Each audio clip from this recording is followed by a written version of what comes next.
Internet, time to bust out the biggest popcorn bucket you got. My name is Peridiam, and it's time to bring the pain again. Or, I guess, watch the pain get brought again. Because every scary movie needs a lower budget sequel. Not to say this is a lower budget sequel. From sleepless nights to freezing rain to a bathtub full of electric eels and more, Big Brother does not hold back when it comes to making its players suffer in more ways than one, or its viewers. Because, and I've said this before, let's face it, being locked up in a bright house with no tech for 100 days, surrounded by extroverted egocentric maniacs who want nothing more than to see your downfall is a kind of torture in and of itself. It's bad enough when the feeds go down for 24 hours, but then we get these 5 times the Big Brother producers tortured their players, and I start to side with Suri and feel better about sitting on my sofa. But Suri, what about sitting in your bathtub? The first bit of torture comes in the way of an endurance competition from way back in 2002 from Big Brother 3. And correct me if I'm wrong, but this may be the earliest moment the producers really put the players through the ringer. Some endurance comps involve the players pressing down on a button or holding onto a bar or being strapped to the side of a volcano, but none of those are nearly as torturous as House Guest Soup, an HOH competition where the players had to sit in a bathtub full of dirty water. That can't be good for your skin. Whichever player sat in the tub the longest was the next HOH. The players could not sleep, they couldn't close their eyes for more than 30 seconds, they couldn't stand, or else they would be eliminated from the comp. But they could pee in the tub. Thanks for that, Jerry. And right off the bat, the outgoing HOH, Kiara, was told to dump 40 dead squid into the tub to keep the house guests company. And if that wasn't bad enough, as more players slowly left the tub, more disgusting buckets of stuff were dumped in. The next bucket had 10 gallons of seaweed, a third bucket had 10 dead electric eels, and one final bucket had 10 gallons of fish cod oil. And if you've never been down to your local fish market or ever bathed in fish cod oil, let me tell ya, it doesn't smell great. Not to mention the entire comp is already being held inside of a tub of dirty water. I'm more of a shower kind of guy. I can't even remember the last time I even took a bath, but I gotta imagine 2 hours is pushing it a bit. Am I wrong? Is that like an acceptable amount of time to be sitting in your own dirty bath water? I don't know. I honestly think I might need to take a shower after rewatching this. Please empty the contents of both buckets into the tub. Are they dead? Are they dead? 10 gallons of seaweed and pond scum. Oh. I was like, I have a hypothetical. If somebody pees in this, does that mean that everybody's going to be mad at that person? You guys, I really do have to pee, and I think I'm going to pee in the hot tub. Yeah. I hate to tell you this, but so Mike, at least it'll warm up. Dream, you feel I can't!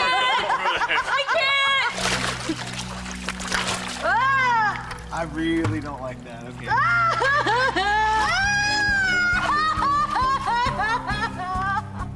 I'm not doing well here, guys. Oh my God!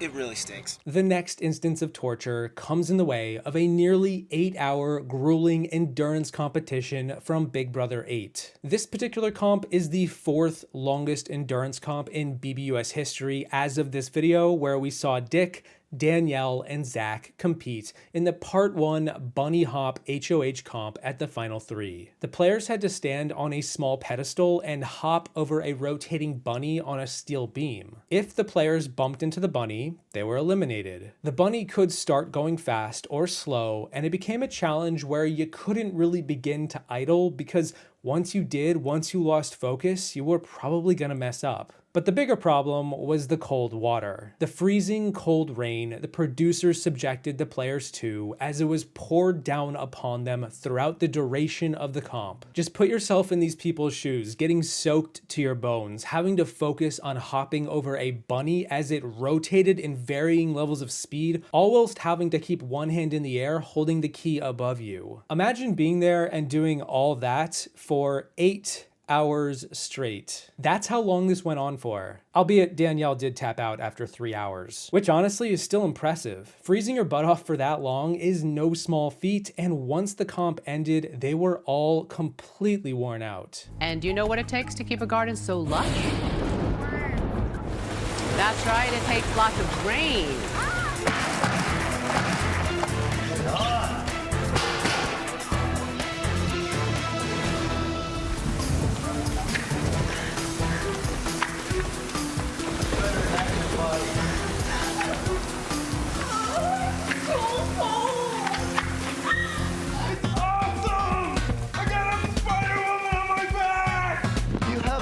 elephants on your back.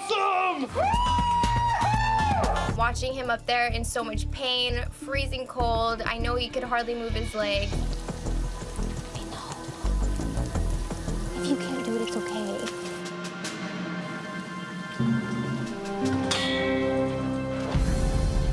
Speaking of freezing your butt off and small feet, let's head up north to Big Brother Canada for another chilly comp taking place in the first week of Big Brother Canada Season 2. This was another instance of torture in the first HOH comp of the season called On Thin Ice. And it was yet another endurance competition where the players had to literally just stand on a block of ice for as long as possible. Yup, leave it to Canada, that's the comp. Last player standing on their block of ice is the first HOH. And you know, really, I don't think that there's much I need to say to explain why this is pretty torturous, but for those who have missed the memo or didn't ditch their fiancés at the altar, ice is pretty cold. It's freezing, and subjecting yourself to standing on it bare becomes painful rather quickly. Paul said that the moment he stepped on his block, he began to get a headache, and he was determined not to end up on a different block from that point forward. As expected, half the players didn't last long, but eventually the remaining group chose to make a deal to all throw the competition to one player so long as they were all safe for the week. The comp itself ran for 92 minutes. I'm honestly shocked they lasted that long. But then this is Canada, not LA, so maybe I shouldn't be. Oh, are you kidding? I put my foot down on that ice, and let me tell you something. The cold shot through my leg, right up to my spine, into my head. Instant headache. We are Canadian though, like we should be able to deal with this, right? My feet were so cold. Holy crap, this is really painful. This sucks. I don't know if I have it in my head to just stay on for too long. I'm not feeling good at all, and I'm starting to get a headache, and I feel almost dizzy, like I was just gonna pass out. I can't explain the pain, it just kept getting worse. Now, for the fourth instance of torture, I'm gonna get cozy and stay in Canada because let me tell ya, a lot of Canadian comps are built different. They just are. It's kind of like they do a basic comp and then just decide to crank it to 11. They just overdo the difficulty factor. This next bit of torture was a veto comp from Big Brother Canada Season 3 called Spoolin' Around, where the players had to wrap themselves in yarn and then unwrap themselves on an empty spool across the room. The players had to do this 3 times, and at first glance, you might not think much of this. So they run in circles, they get wrapped up, they run over to the other side of the room, and they repeat the motion but in the opposite direction. 3 times. Well, yeah, but therein lies the rub. The sheer amount of yarn on these spools was deceptive. It was a lot of yarn. The players were given puke buckets due to the dizzy nature of the comp, which many of them used, because there was no getting around the disorienting nature. This is gonna make you not feel well. And if you're thinking, well, if I just go fast, I'll be the first one to finish. Oh no, going fast doesn't really change that. If anything, it just makes it worse. You kinda need to watch this comp play out in its entirety to fully realize the scope of how daunting this task was, but basically everyone but the eventual winner threw in the towel and gave up. Sarah, after wrapping herself in half of one of the spools, began to get claustrophobic and felt restricted in her breathing. She began to have a panic attack and had to have another player help unwind her. And she was expected to do this for 3 whole spools, both winding and unwinding. It was a lot of just running in circles, feeling nauseous, getting tired, and eventually, at least for 5 of them, realizing it wasn't worth it. Seriously, that is way too much rope. Holy crap, they're so dizzy. This is brutal to watch, man. You're gonna be dizzy. Oh my gosh. I feel like the world's pukiest ballerina. I'm going to projectile vomit in a 360-degree circle. It may not look like the toughest challenge, but I'm telling you, it is. Oh my God. There is a lot of thread to go through. I feel like airplane motion sickness times 100. At this point, I can't even breathe, and I'm starting to panic. Oh, I can't breathe. In the real world, if I was feeling this nauseous, I'd grab myself a little doob or 2. But in this situation, I have no escape. I can't do it. One bad tangle, and that's how it's... Like, seriously. Spinning is really getting to the hostess now. All of a sudden feel like I'm gonna throw up, and it is bad. Johnny's all up down there. Maybe I'll pass out. This challenge is excruciating. Why would I torture myself any further? I know Johnny has this. He's gonna keep me safe. I'm done with this challenge. I also want to quickly shout out another veto from earlier in the same season where the players had to go through a freezing water course to fetch logs with letters on them, then solve a 19-letter word scramble while being sprayed in the face with more cold water. On top of the fact that this is freezing cold water they're running through, word scrambles are the most difficult puzzles to solve on these shows, given how many permutations of answers could exist. I've talked about this before in other Survivor videos about puzzles. They have taken hours to complete. And then you combine that with freezing water and you start to question, what are we even really doing here? Oh yeah, and by the way, the logs that they were collecting with the letters at the end of them, they were double-sided with fake letters, meaning there were 38 letters total, but only half of them were needed. Kinda overkill, no? Can someone please give Bobby a towel? This water feels like I literally fell off the Titanic and I'm drowning. It's freezing. As soon as you hit that water, it takes your breath away. It's absolutely chilling to the bone. I surf in the Great Lakes, and let me tell you, this was way worse. At one point, I couldn't even close my fist, so I was trying to warm up my hands and my forearms. My body is shutting down, my muscles are cramping up. Breathe, Bobby, breathe. I am suffering hardcore right now. All of a sudden, my entire body freezes. My head is frozen. My legs are shaking. I'm trembling. And the water starts spraying me in the face. I'm standing here with the letter M, but I need the letter P. I'm thinking, have I missed something? Did I drop a block? Did I lose a block? And I finally get it. The light bulb goes on. It makes sense.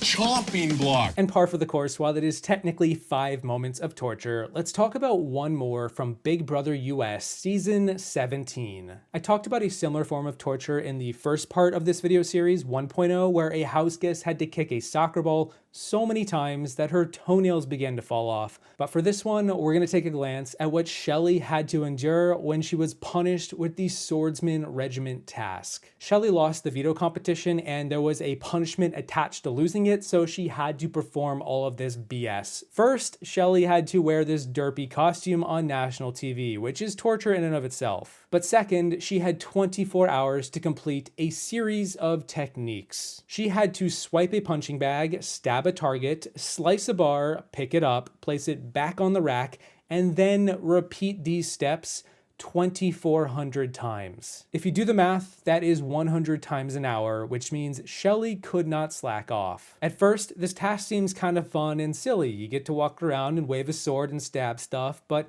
after a few hours of doing the same motions, her feet began to hurt, and come morning, it was her knees that were killing her the most. She could barely walk as she slowly paced in a triangular pattern over and over and over and over 2,400 times. Oh yeah, and come morning, she was also sleep deprived, which didn't help, and come the afternoon, she had to stop and take a quick nap to regain some energy. To give you some perspective on how long this took her and what she was put through, she began her first rotation at 10 p.m. and finished her 2,400th rotation at 6 p.m., 20 hours later. While she wasn't losing toenails, she was still put through a torturous, repetitious pattern that would likely drive anyone to the edge.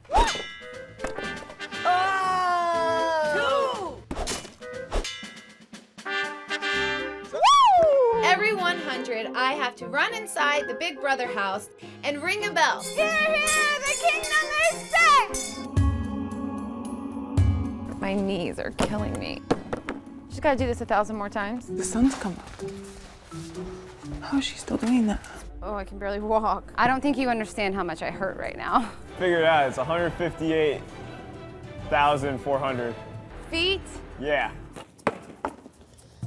It's excruciating. And those are 5 times, or technically 6, Big Brother tortured their players. Around these parts, we just call it a good old-fashioned punishment. This category of video is a wild ride with all kinds of ways to inflict pain, but hey, you know, we're willingly subjecting ourselves to Big Brother. It's kind of our thing. A big spooky thank you to my patrons for shocking me with your support each month. I still get a jump scare with every email. I hope it's not against your will. Thank you all for watching. I hope you enjoyed the video for the most part, I think. Don't forget to wash off that fish oil on your way out, please. And I will see you in the next one once I learn to make peace with the dead squid and accept them as my new mind-flaying chummy best friends. We leave you now as we eavesdrop on the tub.